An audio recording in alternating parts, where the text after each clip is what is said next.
Frankfurt's autumn sky was clear, light, and lovely for travelers and businesspeople arriving at the airport. But for Eduard Baumann, a farmer from Hessen, it marked the first time he had ever stepped into a luxury aviation showroom. His mud-caked boots, now stiff and dry, seemed to carry with them the years spent in the fields, while his thick jacket battled the crisp morning chill of Frankfurt. Inside the showroom was an entirely different world, gleaming marble floors, LED ceiling lights casting a glow on each aircraft like masterpieces in a gallery. Eduard took a deep breath, not out of awe but to steady himself. He had been planning this day for 4 years. The finances were in place. The research had been done. He knew exactly what type of plane he wanted. In the corner stood a silver Cirrus Vision jet, sleek and accented with subtle red trim. Eduard walked over and placed his hand on the metallic surface as if to confirm it was real. "What are you doing?" A male voice echoed from behind. It was Julian Meissner, the showroom sales associate, a man who could estimate the price of an outfit with a single glance. Eduard turned around and gave a polite nod. "I'm interested in getting the detailed information on that Cirrus over there." Julian gave him a once-over from head to toe and let out a slight smirk. "Are you dreaming, or are you actually serious? This isn't a place for tourists." "Very serious," Eduard replied simply, his eyes still fixed on the aircraft. Julian moved toward his desk, picked up a brochure, and dropped it heavily in front of Eduard. "This isn't cheap, around 3 million euros, not including operating and maintenance costs. I'd suggest looking into trucks instead." The surrounding murmur died down. Eyes began to turn toward the pair. Eduard calmly flipped through the brochure. "I know exactly what I want. You just need to tell me the payment and delivery process." Julian's pupils constricted. He was about to respond when a tall employee stepped out from the corner of the showroom, interrupting the tension. The man worked for a technical partner company and had recognized Eduard from an online deposit file. "Mr. Baumann, correct? We've prepared the documents for you. Please step into the private office." Julian froze, stunned. Eduard simply smiled. He knew this was just the beginning. The valuation boardroom was tucked deep within the showroom, enclosed by sound-insulated glass walls and LED screens displaying aircraft technical charts. Eduard sat on a pine-green leather chair, contract documents in hand. Across from him sat Clara Voigt, the showroom's chief financial analyst, a woman in her mid-30s with a calm face and an expression that made it clear she was used to assessing people within a single handshake. She glanced at her watch, then set her pen down. "Mr. Baumann, the initial deposit was successfully made via our intermediary. However, our showroom typically requires more explicit financial verification." Without a word, Eduard placed a stack of documents in front of her, papers stamped by a major bank in Hamburg, asset certifications, a license for large-scale agricultural operations, and the past 3 years of revenue statements. Clara stared at them. "My apologies for the earlier doubts," she said quietly. Outside, Julian Meissner was walking silently through the hallway, his eyes clouded with disbelief. He had no idea that the deposit file contained the signature of a well-known investment trust. Yet, even with clear documentation and undeniable financial standing, Eduard could sense the shift in the air. Every step he took toward the contract desk seemed to draw lingering gazes. A middle-aged couple whispered to each other. A young office assistant crossed her arms. To the people in that room, he was still an outsider. After the final verification steps were completed, Clara stood and shook his hand. "Congratulations, Mr. Baumann, the next owner of the Vision jet." Eduard simply nodded. As she turned away, his gaze drifted to the crowd outside the glass walls, a showroom filled with prestige, yet strangely hollow with passive indifference. And in that moment, he knew. What he needed now wasn't money, it was a way to reclaim respect. The Frankfurt afternoon cast its colors across the showroom's tall glass walls, sunlight dancing playfully on the polished surface of the Vision jet still parked before Eduard. Just hours earlier, he had signed the contract, confirmed payment, and was now simply awaiting delivery. And yet, some people still couldn't accept it. From the upper floor, Julian Meissner cast a cold glance downward, followed by 2 esteemed business associates. One of them, with a voice deliberately loud and attention-seeking, remarked, "Strange world we live in, someone wearing a €200 watch dreaming of a jet. Or has this showroom turned into a charity?" The 3 laughed loudly as they passed casually in front of Eduard. He had heard every word. But instead of reacting, he quietly stepped back toward the cockpit, placing his hand on the controls as if drawing patience from within the machine itself. Just then, the showroom doors swung open and a familiar voice rang out. "Dad?" Lucas Baumann, Eduard's son, walked in dressed in a light gray suit, crisp white collar, and polished Oxford shoes. A lawyer from a Zurich-based training firm, he carried himself with tidy hair and steady, confident steps. Eduard turned, surprised. "What are you doing here? This day marks the beginning of a new horizon for you." "Why wouldn't I be here?" Julian froze mid-step. Seeing Lucas shake hands with his father, his expression shifted. After a brief pause, Lucas gave a slight shrug. "I've been hearing some chatter about this showroom. Just wanted to ask, why buy a jet? To make a statement, or to remind them that dignity isn't measured by suits or shoes?" Eduard smiled softly. "You say that as a lawyer. I think dignity is measured by how firmly you stand under the weight of their judgment." Lucas nodded. "Then they're the ones who will have to answer the question of what dignity really means." Frankfurt Airport, 5:30 p.m. On the second floor of the luxury aircraft showroom, a private meeting room had been prepared specifically for high-level negotiations. Soft yellow LED lights illuminated deep plum leather chairs. On the table, documents were neatly arranged in anticipation. Julian Meissner sat to the left, his face stiff, hands clasped tightly beneath the table, the habitual posture of a man trying to suppress discomfort. Across from him sat Lucas Baumann, poised and clear-headed in a light gray suit, with the calm gaze of a lawyer long accustomed to far greater pressure. "Mr. Meissner," Lucas began, his tone smooth but cold, "are you aware that this is a public-facing commercial space, and that clients are legally entitled to equal treatment, regardless of attire or profession?" Julian wet his lips. "I just doubted. He didn't look like someone who buys jets." "That doubt," Lucas replied, leaning forward slightly, voice low but weighted, "led you to make explicit, disparaging remarks publicly.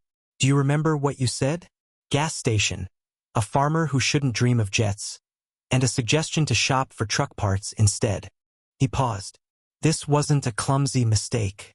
It was systemic discrimination, and now it's being documented." Julian said nothing. Lucas placed a stack of documents before him. Plaintiff, Baumann versus Atlantic Aero GmbH. Evidence. Audio recordings, witness testimonies, and internal verifications from your own showroom staff. I will be seeking compensation, formal staff retraining procedures, and a public apology. Julian looked at Lucas, hesitation creeping into his expression. "Is there a possibility of settling out of court?" Lucas stood, calmly gathering the documents. "I'm not here to threaten you. I'm here to represent my father, and those like him, who've long endured cheap judgments in silence." Julian gave a stiff nod. He understood now. The board was set, and the arm of the law had begun to extend. Frankfurt Central District Court, Monday morning. The day began gently under a soft blue light. Footsteps echoed down the long granite-tiled corridor. Courtroom 204 was already open. Inside, Judge Erika Stein sat upright behind a deep wooden bench, her hands clasped calmly before her chest. On the plaintiff's side stood Eduard Baumann and his son, attorney Lucas Baumann. On the defendant's side were the legal representatives of Atlantic Aero GmbH alongside Julian Meissner, pale-faced, his hands nervously fidgeting. Lucas began his opening statement. "Your Honor, today we're not merely addressing an individual's misjudgment. We are presenting evidence of a systemic attitude, one that evaluates based on appearance, profession, and carries traces of discriminatory bias." He made a subtle hand gesture. A woman stepped forward to the witness stand. Patricia Riedel, a marketing employee at the showroom. "I've worked at Atlantic Aero for over 2 years, she said. "On the day Mr. Eduard visited the showroom, I witnessed many derogatory remarks. None of the management intervened." "Do you have any recordings of these remarks?" Lucas asked. "I do. I recorded them when I overheard Mr. Julian and several clients mocking him, even though he was simply standing and looking at an aircraft. The recording was played through the courtroom speakers. In the acoustically controlled room, the words rang out unmistakably. Gas station style. He probably thinks there's a plane giveaway going on. That he couldn't even adjust the seat in that thing." The courtroom stirred. Julian hung his head. The defense tried to push back. "These were personal remarks and don't reflect the company's official position." Judge Stein placed her hands on the table, her voice composed but firm. "But the company did not intervene, did not apologize, and had no internal process in place. That silence is also a form of consent." Lucas stepped forward, his voice steady and resolute.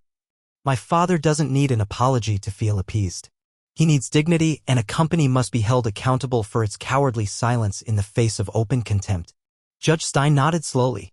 She looked across to the defense attorneys. We will now move into the compensation negotiation phase.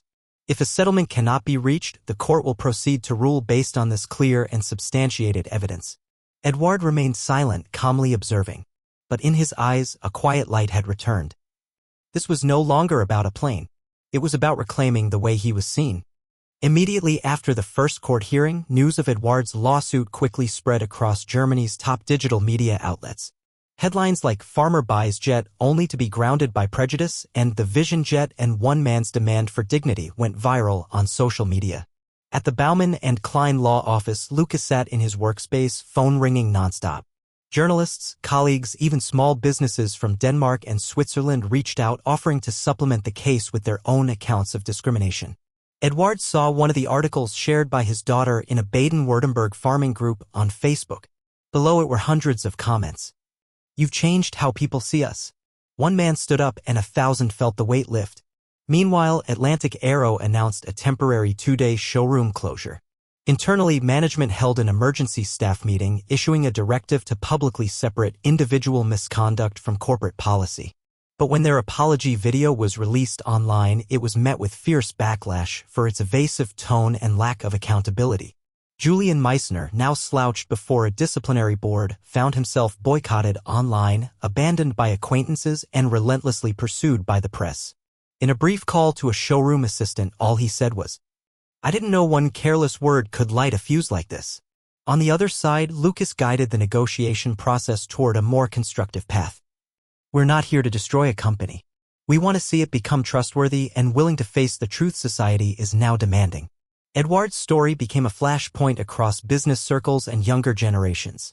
Conferences themed around equality in high-end consumer spaces emerged in Berlin, Hamburg, and Örebro. Eduard received multiple invitations to speak. But he declined. "I've already spoken through action. Let the rest be said by others." Under the spotlight of public attention, Eduard's silence only amplified the message. That true dignity doesn't need to be shouted. It rises quietly from within. A gray autumn morning in Frankfurt. The sky hung heavy, much like the atmosphere inside courtroom 204, where today's session marked the final verdict in a case that had stirred the nation. Eduard Baumann sat composed beside his son, lawyer Lucas Baumann. Though still wearing his simple brown suit and scuffed shoes, worn from years of walking the land, his eyes met the room with a calm, unshakable steadiness. Presiding Judge Erika Stein entered, documents in hand. Her expression was solemn as she reviewed the compiled case files before speaking. After thorough consideration of the presented evidence, including audio recordings, witness testimonies, and legal analyses, this court now delivers its decision. The room held its breath.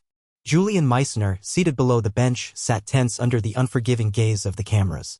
His arms were crossed, but his fingers trembled slightly. Judge Stein continued. The company Atlantic Aero GmbH is found to have engaged in direct and systemic discrimination against Mr. Eduard Baumann. This conduct violates Articles 3 and 19 of the European Union's Anti-Discrimination Directive. She paused before delivering the court's orders. The company is hereby required to compensate the plaintiff with €500,000. Enroll in a mandatory training program under independent supervision. Issue a public apology across 3 major news outlets and 1 national television channel within 7 days. The courtroom clock chimed. Some stood. Cameras flashed rapidly. Atlantic Aero's legal team nodded in collective acceptance, their faces drawn and pale. Julian sat hunched, breath shallow, eyes lowered. Eduard merely nodded once quietly as Judge Stein delivered the final words. And let it be remembered, this is not just a civil case. It is a public affirmation of the dignity of a man who rose from honest labor to stand with pride. The gavel struck. The court was adjourned. Lucas turned to his father, his voice soft but resolute, speaking not just for himself, but for the countless others watching.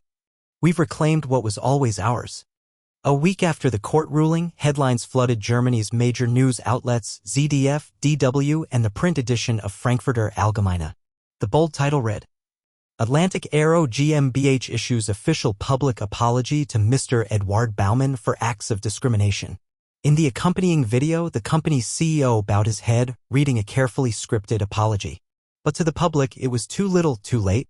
Far from the noise of the media storm, in a quiet rural village near Koblenz, golden wheat fields had just been harvested. There, standing in front of a weathered wooden house he had lived and worked in for over 30 years, was Eduard Baumann. On the lawn sat a brand new Vision jet resting on its private pad, not just a mode of transport, but a symbol. Today, Lucas, his son, had organized a small celebration. Family, close friends, and neighbors came in full, young farmers, elderly helpers, people who had known Eduard in both hardship and triumph. Lucas raised his glass, his eyes filled with pride. "Father, you didn't just win justice for yourself. You opened a path for others to believe in their worth regardless of where they come from. This aircraft doesn't just carry people far, it carries the dignity and belief of an entire working generation." The applause thundered beneath the evening sun. Later that night, after the guests had left and silence had returned, Eduard climbed into the cockpit alone. Sitting in the pilot's seat, he placed his hand gently on the controls, looking out at the open sky. He said nothing, but in his eyes was a whole life, from muddy fields to boundless clouds. The Vision jet lifted quietly into the air. Across the Rhineland sky, a white contrail slashed through the blue, the final signature in a symphony of dignity, resilience, and rebirth. 3 months later, Eduard received a letter from the Munich School of Business. It was an invitation to speak in a lecture series titled, "From Field to Sky, When Self-Respect Becomes the Key." After reading the letter, Lucas paused before asking, "Do you want to go?" Eduard didn't answer right away. He stepped out onto the porch, gazing at the Vision jet resting quietly under the early winter sun. After a few moments of silence, he replied simply, "Yes. Not for recognition, but for those still standing silent like I once did." On the day of the speech, the auditorium overflowed with students, professors, and young entrepreneurs. When Eduard stepped onto the stage, he wore a pale blue shirt, no tie, just as he had always dressed. But his voice rang with quiet strength. "I was once mocked for the mud on my boots. But I've never been ashamed of mud, only of how little people value sweat." He recounted each chapter. The disdainful glances at the showroom. The first handshake from his son when he chose not to back down. And the moment the aircraft left the ground, not just with his body, but with a dignity that had never broken. When he finished, the audience rose in a standing ovation. An elderly professor approached him with tears in his eyes. "You didn't need to give a lecture. Your presence is the lesson." On the drive back, Lucas was behind the wheel. Eduard sat quietly beside him, gazing out the window. "I never thought I'd stand inside a university," he murmured. Lucas smiled. "That's because you've always stood inside people's hearts." The car rolled gently through the wintry Bavarian countryside, carrying the image of an old farmer, no longer just a man who bought a plane, but a living symbol of strength, dignity, and the quiet power of standing tall. 3 months after the lawsuit concluded, Eduard received a letter from the Munich School of Business. It was an invitation to speak about his journey in a keynote series titled, "From Field to Sky, When Self-Respect Becomes the Key." Lucas read the letter silently, then looked up at his father. "Do you want to go?" Eduard didn't respond right away. He stepped out onto the porch where the Vision jet rested quietly under the pale light of early winter. After a few thoughtful moments, he answered simply, "Yes. Not for recognition, but for those still standing in silence the way I once did." On the day of the speech, the auditorium was packed. Students, professors, young entrepreneurs filled every seat. When Eduard stepped onto the stage, he wore a light blue shirt, no tie. But his voice carried with quiet authority. "I was once laughed at for the mud on my boots. But I was never ashamed of the mud, only hurt by how little people respect sweat." He shared every step of his journey. The looks of contempt in the showroom. The first firm handshake from his son when he chose not to retreat. And the moment the aircraft lifted off the ground, carrying not just his body, but a self-respect that had never broken. When he finished, the entire hall rose in applause. An elderly professor with silver hair came forward and shook his hand. "You didn't need to give a lecture. Your very presence was the greatest lesson." On the way home, Lucas drove. Eduard sat in silence beside him, thoughtful. "I never imagined I'd stand in a university," he said quietly. Lucas smiled. "That's because you've always stood in people's hearts." The car rolled through the winter twilight of Bavaria, carrying the image of an old farmer, no longer just the man who bought a plane, but a living symbol of dignity, resolve, and quiet courage. One spring morning, in a wooden house overlooking fields of golden wheat, Eduard sat at a wooden desk, slowly writing by hand the first letter of his life to a major economic journal. Not to complain, not to claim credit, but to propose an idea to establish a scholarship fund for young people from rural areas who couldn't afford university but had big dreams. Lucas read through the draft and nodded.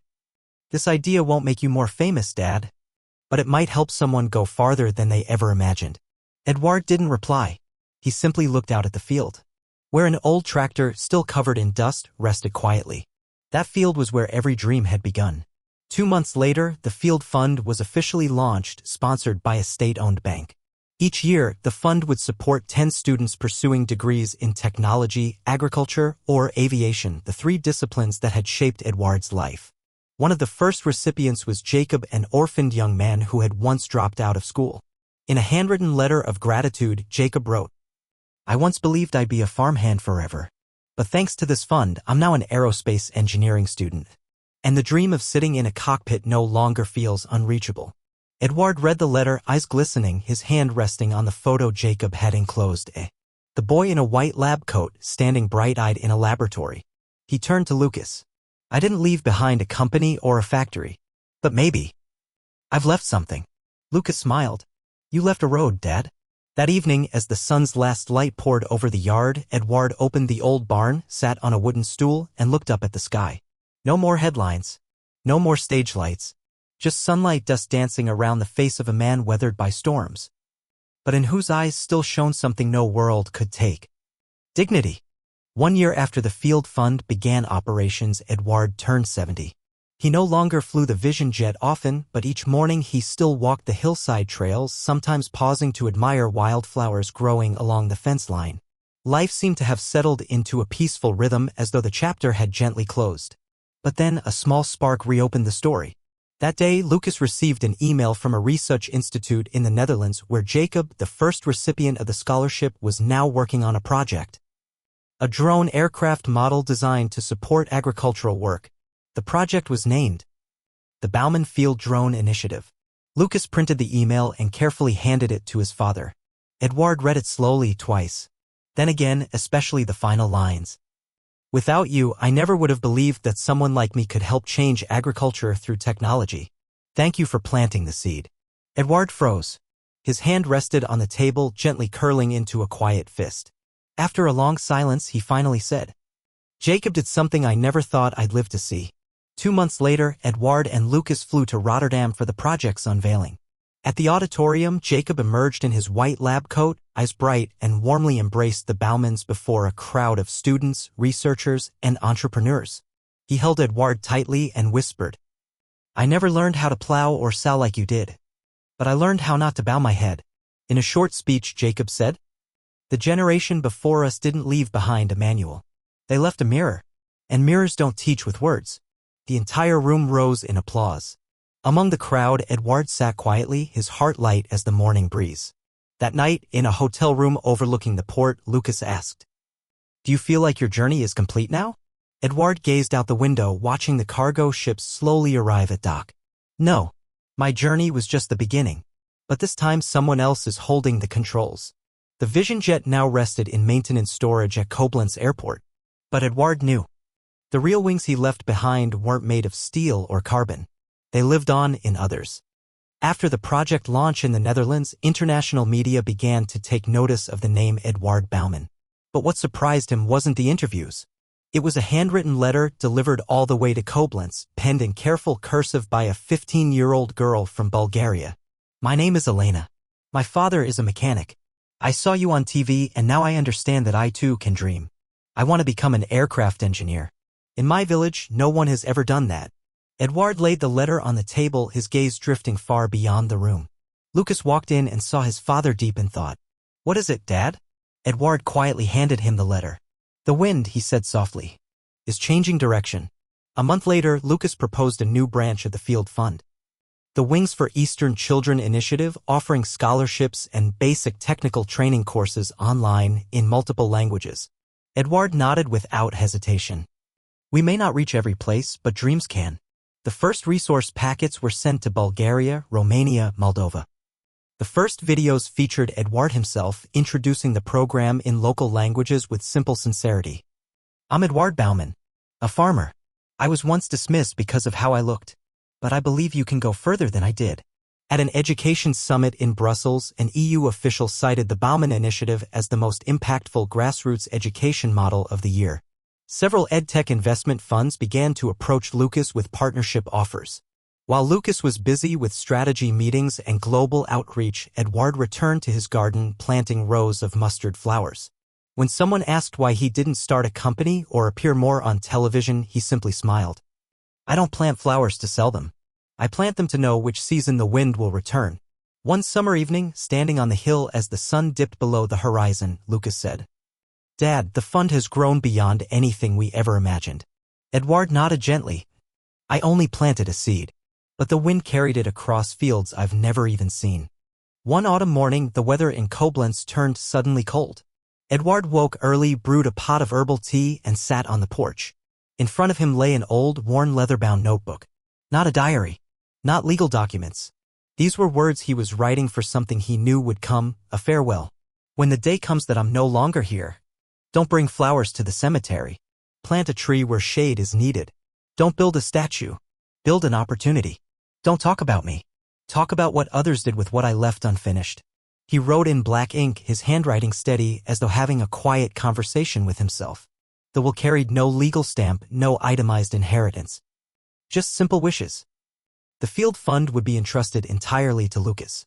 No memorial would be built. Instead, 100 classrooms would be constructed in under-resourced villages. No grand funeral, only his old harmonica placed on a table playing the song he often played. Fields of gold. A week later, Lucas read the pages. In his office, the soft autumn light filtered through the window, casting a warm glow on the final line. A legacy doesn't need a signature. It only needs someone to remember and carry it on. He closed the notebook, held it to his chest, his eyes misty, but his lips curled into a peaceful smile. Then, gathering his advisors, he announced a decision. "We're expanding the training program to Africa and Southeast Asia. The new initiative will be called Eduard's Seed." Months later, a boy in Ghana received his first learning kit with bold letters across the top. A dream doesn't need a zip code, only the courage to begin. In another corner of the world, a girl in Laos opened a makeshift flight tech class using low-cost model planes, inspiring children who had never seen a real aircraft. Back in Koblenz, the wooden house still stood. The mustard flowers still bloomed golden. And on the porch, the old leather notebook was now framed and hanging between two pine beams. Not as a relic, but as a reminder. True value doesn't need a seal. It only needs to be continued. 3 years after Eduard's passing, his name no longer appeared frequently in headlines, but it was spoken again and again, in places that once seemed too distant to be reached, in makeshift classrooms in Uganda, at innovation forums in Jakarta, in a university essay from a Colombian student writing on inclusive education. Eduard's Seed was no longer just a program. It had become a global community network. At the new Field Fund headquarters in Munich, Lucas entered the conference room where coordinators from 5 continents were gathered. On the large screen, each regional representative gave updates. Nigeria, 450 students enrolled in the Flight Through Imagination model. Vietnam, 23 classrooms using recycled materials to build model aircraft. Ukraine, a post-war reintegration project inspired by the motto, "No one left behind because of mud on their boots." Lucas listened in silence. Then, he stood up, opened his bag, and pulled out something familiar. His father's old harmonica. He placed it on the table. Around the room, curious eyes watched. "Not for display," he said quietly, "but for remembrance." He took a deep breath and played a short passage of Fields of Gold. The strange, gentle melody drifted through the modern meeting room. Everyone fell silent. Not all understood the tune, but all felt something that needed no translation. A memory, promise. Lucas put the harmonica away, then spoke. "My father didn't leave us a map, but he left us a compass. And today we are the ones at the helm." The meeting closed with a bold decision. To establish the Global Eduard Center, a living hub for data, practices, and connections between grassroots education innovators worldwide. And on the main hall's great wall, beneath a mural of golden rapeseed flowers, stood a simple inscription. Every time you plant an opportunity, a part of Eduard lives another season.